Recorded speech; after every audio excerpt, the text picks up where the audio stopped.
প্রিয় অভিনেতা অভিনেত্রীকে অনেকেই নিজের আদর্শ মনে করেন। এক অনন্য উচ্চতায় রাখেন প্রিয় শিল্পীকে।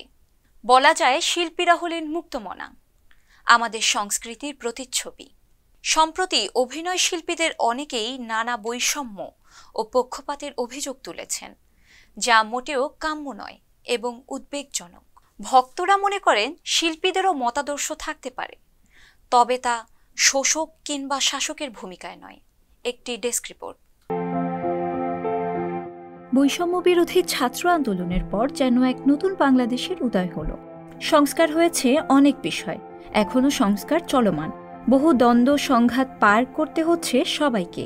শিল্পীদের মাঝেও চলছে নানান লড়াই, অভিযোগ এবং আধিপত্যের প্রবণতা।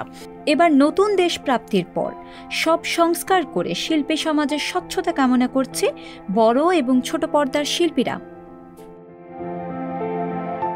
পদত্যাগ করে দেশ ছেড়েছেন শেখ হাসিনা। অন্তর্বর্তীকালীন সরকার গঠনের পর দেশের প্রতিটি সেক্টরে চলছে সংস্কার কার্যক্রম, যার হাওয়া লেগেছে ছোট পর্দার অভিনয় শিল্পীদের সবচেয়ে বড় সংগঠন অভিনয় শিল্পী সংঘে।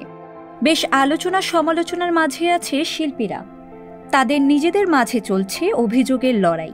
ইতিমধ্যে অবসান ঘটেছে অনেক, তবে যেহেতু সংস্কার চলছে, ছোট পর্দা এবং বড় পর্দার শিল্পীদের মাঝে বৈষম্য দূর হোক এমন দাবি করলেন অনেকে। সামাজিক যোগাযোগ মাধ্যমে এমন অনেক কথা চলছে বেশ কিছুদিন ধরে। নির্বাচনের সময় যখন ঘনিয়ে এসেছে, তখন অভিযোগ পাল্টা অভিযোগের খেলায় মেতেছেন শিল্পীরা।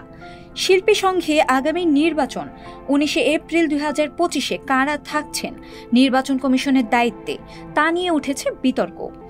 সাথে বিদায়ী কমিটির বিরুদ্ধে উঠেছে গণতন্ত্র না মানার অভিযোগও। শুধু নির্বাচন কমিশন নিয়েই নয়, প্রশ্ন উঠেছে সাধারণ সভায় সদস্যদের উপস্থিতি নিয়েও। দারুণভাবে প্রশ্নবিদ্ধ হয়ে আছে সংগঠনটির নেতৃত্বস্থানীয়রা। সম্প্রতি ছোট পর্দার অভিনেতা শামীম হাসান সরকার বলেন, স্বাধীনভাবে যখন কথা বলতে পারছি, তখন আমাদের বিনোদন অঙ্গনেও শৃঙ্খলা ফেরাতে সিন্ডিকেট নির্মূল করতে হবে। এই সিন্ডিকেট নাটকের ইন্ডাস্ট্রিকে নষ্ট করে ফেলছে। এ নিয়ে আরুস খান বলছেন, ছোট পর্দায় যারা কাজ করছেন তাদের মানুষই মনে করেন না সিন্ডিকেটের শিল্পীরা। অনেকে বলছেন ছোট শিল্পীদের শিল্পী হিসেবে গণ্যই করা হয় না।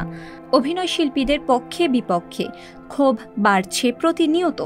ইতিমধ্যে অভিনয় শিল্পী সংঘ থেকে পদত্যাগ করেছেন অনেক অভিনয় শিল্পী। 7 সেপ্টেম্বর দুপুরে রাজধানীর নিকেতনের গ্রাউন্ড জিরোতে একটি জরুরি বৈঠকে অভিনয় শিল্পী সংঘের সংস্কারের দাবি তোলেন দৃশ্য মাধ্যমের শিল্পী সমাজ। এর ব্যানারে একটি দল অভিনয় শিল্পী। সেখানে আলোচনা ও প্রস্তাবের ভিত্তিতে 5টি সিদ্ধান্ত গ্রহণ করা হয়, যেগুলো সামাজিক যোগাযোগ মাধ্যমে প্রকাশ করেছেন তারা। সেখানে জুলাই বিপ্লবের বিপক্ষে অবস্থানকারীদের জাতির কাছে ক্ষমা প্রার্থনা করতে বলা হয়েছে। অন্যথায় 10 সেপ্টেম্বর অভিনয় শিল্পী সংঘের কমিটি বিলুপ্ত ঘোষণা করা হবে। শিল্পীরা মানুষের আদর্শ, তাই তাদের মতাদর্শ কিংবা রাজনীতি যেন কোনোভাবে অপর শিল্পী বা সাধারণ মানুষকে নেতিবাচকভাবে প্রভাবিত না করে, এমনটাই কাম্য। বা শিল্পীরা যতই ক্ষমতার অনুকূলে থাকুক, অন্য শিল্পীদের জন্য তা কখনোই অস্থির কারণ না হোক, এমনটাই প্রত্যাশা। শিলা ইসলাম, সংবাদ প্রকাশ। সংবাদ, ফিচার ও অনুষ্ঠানের জন্য ভিজিট করুন সংবাদ প্রকাশের ওয়েবসাইট এবং যুক্ত থাকুন ফেসবুক পেজ ও ইউটিউব চ্যানেলের সঙ্গে।